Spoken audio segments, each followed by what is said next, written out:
നിങ്ങൾ ചെയ്യേണ്ടതെന്ന് വെച്ചാൽ ജനങ്ങളൊരു കാര്യം ഉപകാരം ചെയ്യുക. നിങ്ങൾ വീഡിയോയിൽ പകർത്തു. നിയമം KSRTCക്കും പ്രൈവറ്റ് ബസ്സുകാർക്കും ഒന്നും വേറെ പറയില്ല. ഹായ്, അപ്പോൾ നമ്മളെ ഗണേഷ് കുമാർ പറഞ്ഞു കേട്ടല്ലോ, എന്താന്ന് വെച്ചിട്ടുണ്ടെങ്കിൽ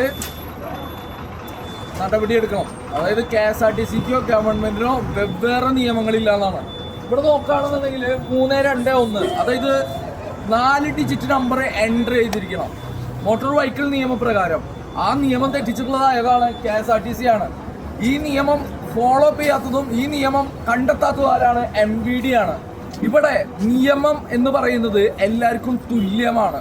4 ഡിജിറ്റ് നമ്പർ ഇല്ല, അതേപോലെ തന്നെ പ്രൊജക്റ്റ് ചെയ്തെടുക്കുന്ന നമ്പർ പ്ലേറ്റ് ഇല്ല. ഈ പറയുന്ന ഫോർമാലിറ്റീസോ കാര്യങ്ങളോ ഒന്നും ഡിസ്പ്ലേയിൽ തന്നെ ഫിനിഷ് ചെയ്യാതെ നിരത്തിൽ ഓടിക്കൊണ്ടിരിക്കുന്ന ഒരു വാഹനമാണ്. താങ്കൾക്ക് നടപടി എടുക്കാൻ കഴിയുമോ ഗണേഷ് കുമാർ? താങ്കളുടെ ഡിപ്പാർട്ട്മെന്റ് തന്നെയാണ് നിയമം തെറ്റിച്ചിട്ടുള്ളത്. താങ്കൾ തന്നെയാണ് പറഞ്ഞിട്ടുള്ളത് നിയമം തെറ്റിക്കുന്ന വാഹനങ്ങൾ ജനങ്ങളോട് ചോദ്യം ചെയ്യാനായിട്ട്. ആ നിയമം തെറ്റിച്ചിട്ടുള്ള ഈ വാഹനം താങ്കളുടെ ഡിപ്പാർട്ട്മെന്റിനെതിരെ തന്നെ താങ്കൾക്ക് നടപടി എടുക്കാൻ കഴിയുമോ എന്ന് ചോദിച്ചുകൊണ്ട് ബൈ.